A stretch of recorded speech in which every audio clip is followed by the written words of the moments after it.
Enron finally collapsed at the end of 2001. The scale of that scandal was unprecedented in American business history. The extent of the devastation is still mind-boggling. Enron was the 7th largest corporation in the country when it collapsed, wiping out $63 billion in shareholder value, putting 27,000 people out of work. Its glass tower and Crooked E leaving an indelible mark on Houston, Enron's hometown and site of the trial. Not only was the Enron collapse a personal disaster for the individual people who worked there, who lost everything, it was also a huge political disaster for the George W. Bush administration. Enron's founder and CEO, Ken Lay, was one of George W. Bush's biggest political donors. Enron itself was for a time George W. Bush's top career donor. When Dick Cheney was crafting the nation's energy policy behind closed doors in 2001, Enron officials were in the room. At the height of Enron's collapse, the White House was forced to acknowledge that President Bush's senior advisor, Karl Rove, owned nearly $250,000 in Enron stock. More than a dozen other Bush administration officials also owned stock in the company as it went down. Enron officials were personally calling Bush administration officials as it was becoming clear that the company was in trouble. Because of all those ties, the Enron scandal was set to be a huge political scandal for the new President Bush. It probably would have been the defining scandal of the first Bush term had 9/11 not happened just a month after Enron started to fall apart. The fix for the Enron problem came in the form of a new law passed by Congress called the Sarbanes-Oxley Act. That new law mostly changed the rules about how corporations kept their books and how accounting firms should be more independent from the companies they are employed by. So Enron goes away. Arthur Andersen goes away. There is a tightening of the rules, so at least there's not going to be another Arthur Andersen situation. But Wall Street essentially keeps playing by some of the same rules that Enron had been playing by in the years leading up to their collapse. Things like declaring that something has value because of the fact that you traded it, even if the only entity to which you traded it was another part of yourself. Ta-da! And in 2008, of course, with all those shenanigans going on, we ended up having a collapse of the only scale that could dwarf the Enron scandal, one created entirely on Wall Street by possibly criminal and at very least negligent, reckless behavior by totally deregulated financial institutions. It was one of the most profound events in generations with huge consequences for the American economy and households throughout the country. This was the time a decade ago when the financial crisis erupted, a crash that most experts did not foresee. Its effects and of the recession that followed on income, wealth, inequality, and our politics are still with us. Whether I'm at a Senator Sanders rally or I'm at a Donald Trump rally, you sense the same frustrations toward the banks, about the economy, about stagnant wages. To me, that's the defining issue, a frustration and anger that's boiling up on both sides. The issue of what caused the 2008 crisis and the remedies chosen to prevent a recurrence have now become embedded in our highly polarized politics. Right and left have very different ideas about the causes and the remediation measures. This financial system is no longer about providing capital to build jobs and enterprise and wealth. It's a system of money making money, and ultimately that's extraordinarily destructive. The Federal Reserve lent $9 trillion to a host of U.S. companies and non-American banks even before the financial crisis hit. Some of the non-American handouts went to Barclays Capital, BNP Paribas, UBS, and Deutsche Bank. But I think what this shows is that the Fed was a central bank to the world, to the world business, to multinationals, and this is what globalization of financial services and industry has done. But I'm reading about billionaires who don't seem to be building anything. Billionaires aren't out there like, Henry Ford. There's no Lee Iacocca. They make money off money. People are just getting richer and richer off of money, and I'm still working. These fortunes were made as a result of a worldwide transformation in monetary and banking systems, where once there had been a relationship between a lender and a borrower.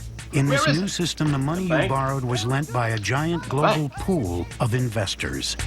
We've moved from the bank lending system to a system of capital markets, where the person who's lending you the money is somebody you don't know halfway across the world. And your loan is packaged with a lot of other loans and sold as a bond and traded. At the center of this new lending system were complicated investment instruments like credit default swaps. Designed to hedge against future risk, like insurance, they had the unintended effect of encouraging more risk-taking. Now we have this credit market, this capital market system, which fueled a big bubble.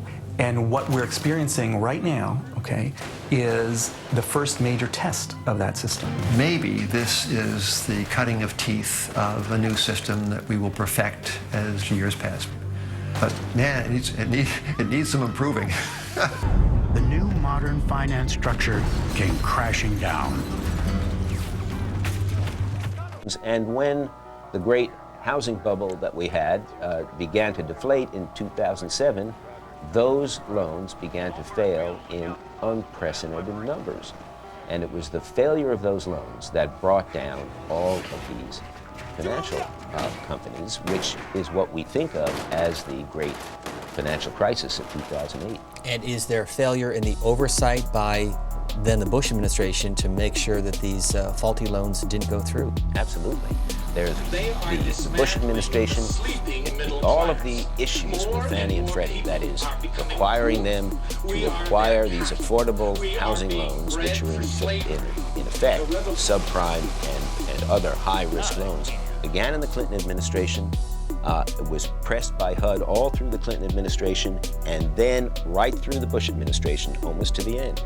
So both these administrations were responsible for doing this.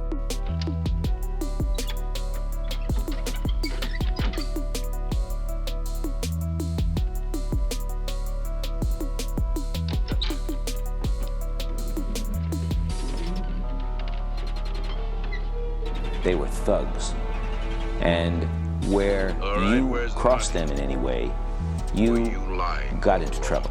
And you didn't have to be a journalist, says Peter Wallison, the former general counsel of the Treasury Department. Well, I'm sure congressmen and senators were very afraid. There was a real question in my mind whether Congress controlled Fannie Mae or Fannie Mae controlled Congress. Like every company that has loaned money to the American people, they're now dancing on the precipice of insolvency. You know, it's a private $5 trillion company. These companies can't possibly expect us to just, you know. If your question is, should the government bail out private enterprise, the answer is no, it shouldn't. Yeah! Late today, the government announcing it is providing relief for Fannie and Freddie. What's happening? Yes, the government announced it's looking for congressional authority for an undisclosed financial portion to guarantee Fannie Mae and Freddie Mac's liquidity. It's basically a bailout. I hear some say bailout. I don't think it's a bailout. Right, so it's not a bailout. What is it? Secretary Paulson announced the plan this weekend, which says that he needs authorities from the Congress to, come up with a line of credit for these institutions if needed. Oh, you just want congressional authority for a bailout. Because I'm sure just getting the authority to do it almost guarantees the fact that we won't ever have to wage that bailout. And you've never steered us wrong in the past. What's really going on here? Well, they can make more money if they can do all of this business under the umbrella of their insured operations. They want the American taxpayers to subsidize their risk-taking. They'll take all the profits when it works and push the losses off on everyone else if it blows up. The question is, why are we having these risks if most of the problems have been solved? Why are mortgages or housing prices rising so quickly at the same rate or close to the same rate they did before the 2008 financial crisis? And most people seem to believe that that had something to do with the 2008 financial crisis. So we've had 10 years during which we should have solved this problem. Maybe it isn't a problem. In the last years of the bubble, that's ground cover for some very pernicious activities. In the last 6 months, Americans have seen their investments shrink, their property values plummet, and the country edge closer towards a recession. And at the heart of the problem is something called the subprime mortgage crisis. And can you just tell us how this happened and how did we get there? I mean, beyond housing correction, just take us back and explain to the American people, how did we get here? Okay. I would say, first of all, we have excesses, and excesses that have built up for a long period of time, number one. The number of lobbyists in Washington has doubled over the past 5 years. There are now 14,000 lobbyists trying to win favor from Congress and the federal government. Many of those lobbyists, of course, are former senators and congressmen. A former member of Congress can earn as much as $2 million a year as a lobbyist. The salary for a rank-and-file member of Congress, about $160,000 a year. And a well-connected former Capitol Hill staffer can earn at least $300,000 a year on K Street. Some serious incentive. As Wall Street firms were wheeling and dealing over the past decade, they also were spending buckets of money to influence Washington policymakers and regulators who could have spoiled the party. A new report out by a nonpartisan consumer activist group called Wall Street Watch says the financial industry and its executives spent $5 billion over the past 10 years on lobbying activities and political campaign contributions to both Republicans and Democrats. Over the last 3 decades, the Wall Street and big financial firms have paid Washington to take the regulatory cops off the beat. In my opinion, the bankers and the government combined to rob us blind. This report explains exactly how they did that. The report highlights a dozen deregulatory steps taken over the last 30 years that contributed to the financial meltdown, ranging from the failure to regulate derivative investing to turning a blind eye to reckless predatory lending. Over the last decade, the financial industry spent $3.3 billion on lobbying, and its executives and employees doled out $1.7 billion in political contributions. What this is intended to do is to make sure that lobbyists and CEOs of these firms have access to the policymakers in Washington. According to the report, the same firms that last year received billions of dollars in TARP funds spent millions to spread their political influence, including Merrill Lynch, Citigroup, Bank of America, and Goldman Sachs. Banks that have been so tight with Washington that some of their former execs also have held key government positions, like former Treasury Secretaries Robert Rubin and Henry Paulson, both of whom had served as chairman of Goldman Sachs.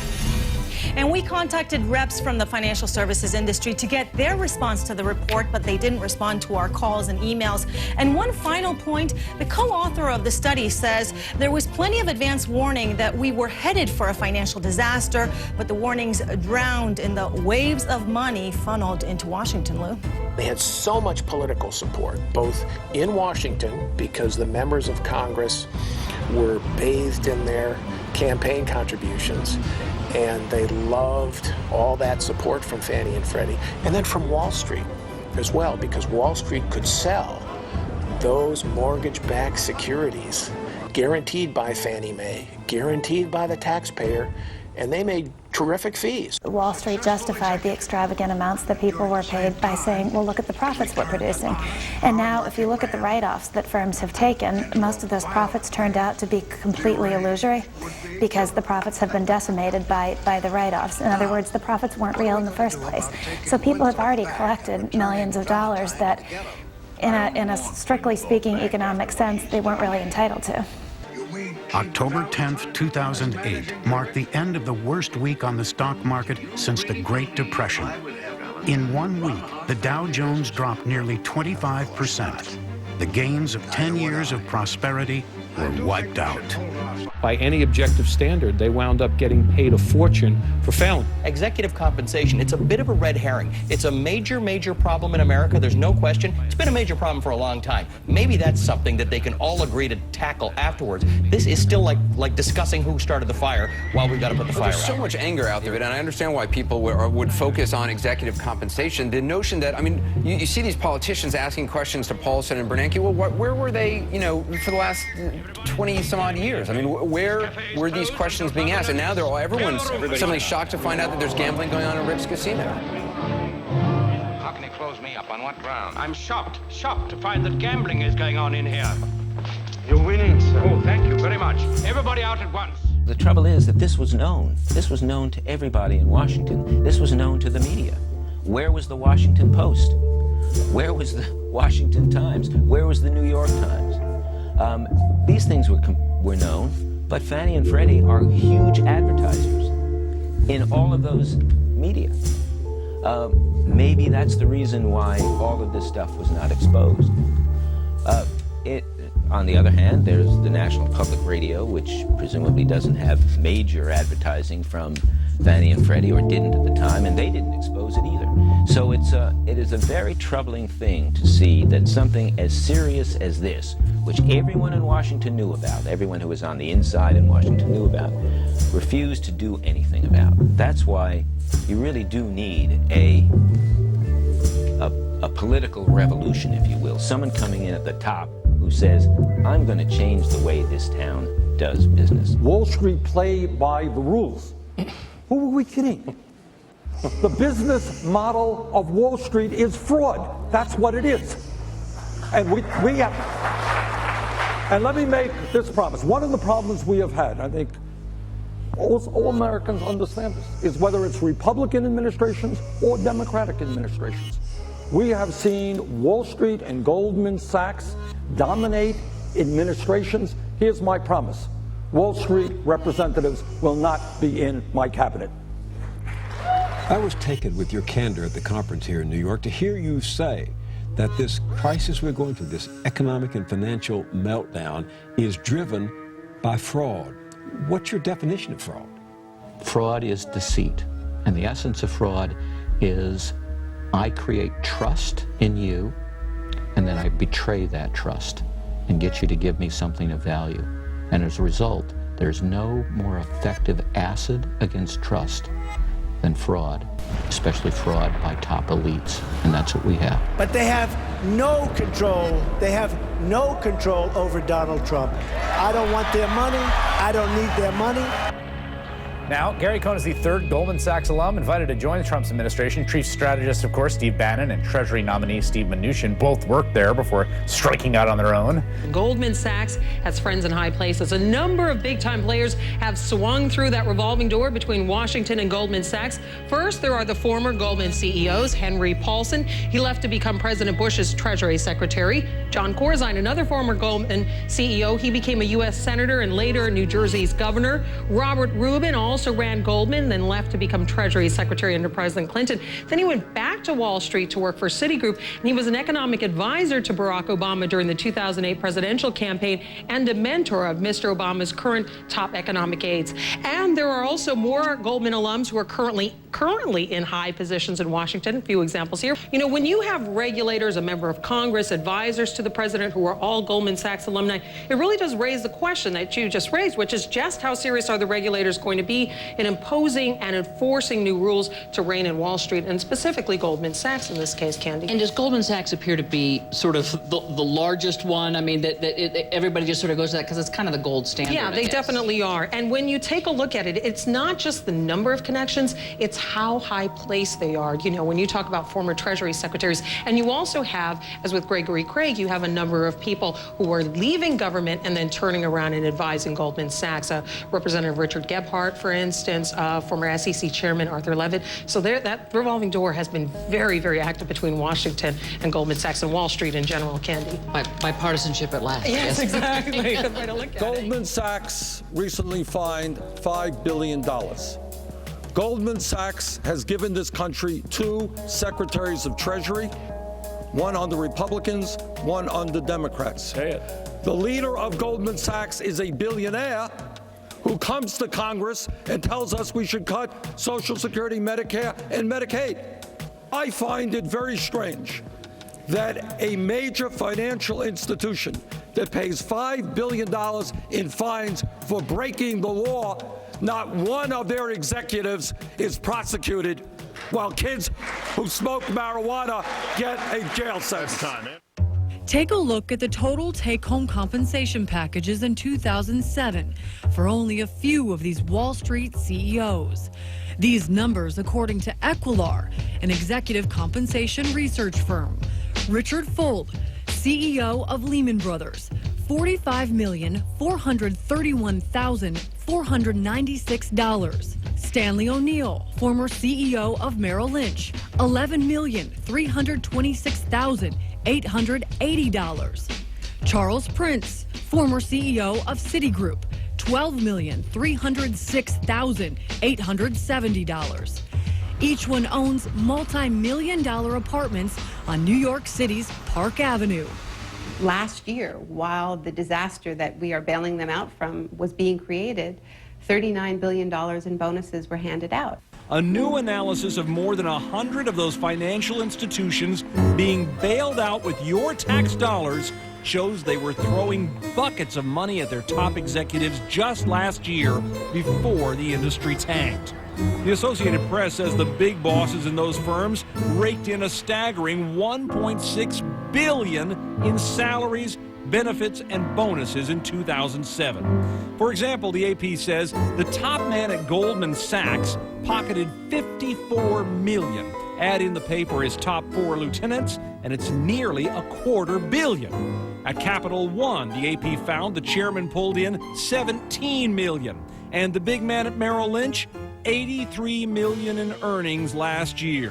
Last year, the average pay of a CEO in an S&P 500 company was $10.5 million. In the now collapsing financial sector, it averaged $11.6 million. Lehman Brothers' Richard Fuld, according to Forbes magazine annual list of executive compensation, earned $354 million over 5 years. And the company has now set aside $2.5 billion to pay its executives, even though the company went bust and workers were forced to clear out their desks. We thought you made $500 million. You say you only made around $350 million. That just seems to me an incredible amount of money.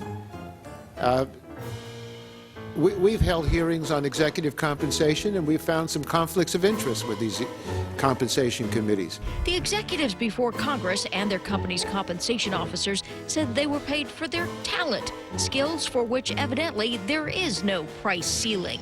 I'm waiting for some executive to come along with the first $1 trillion income. Would that shock any of you?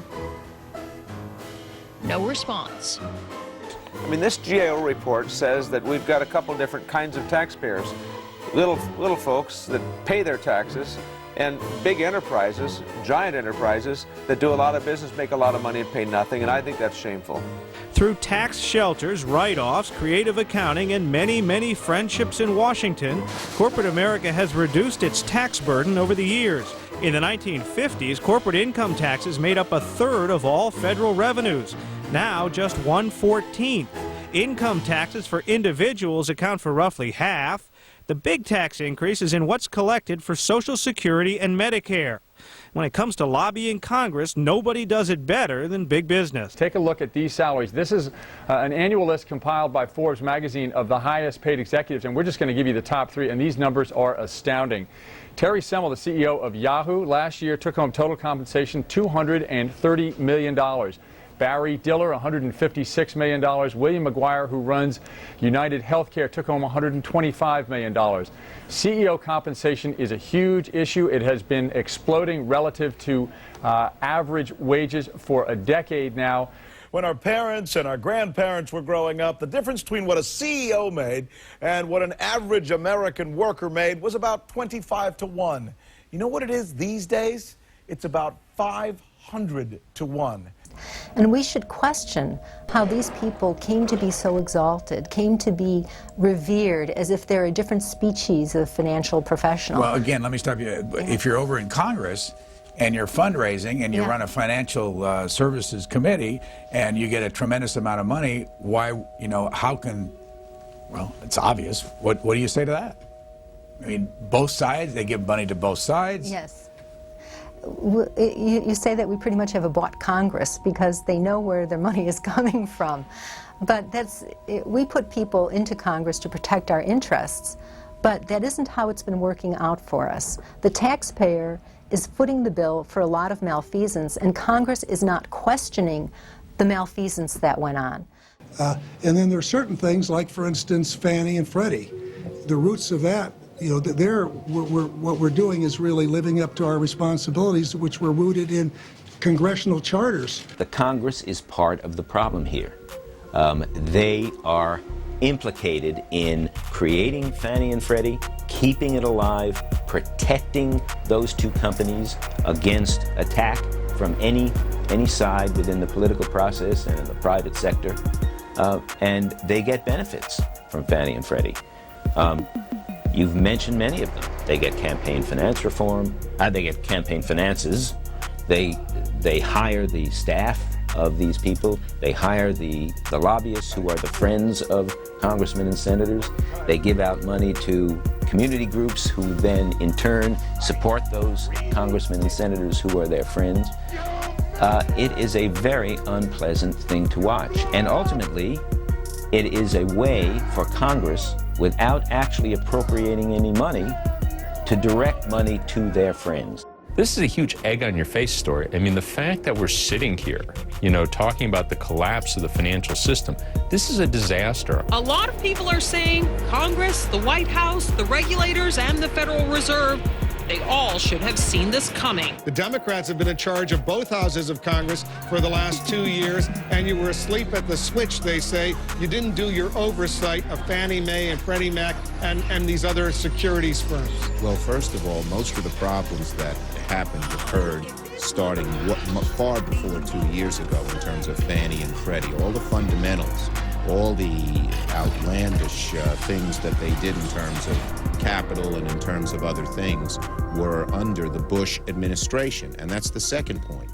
Fannie and Freddie, the SEC, the CFTC, the Federal Reserve are all creatures of George Bush.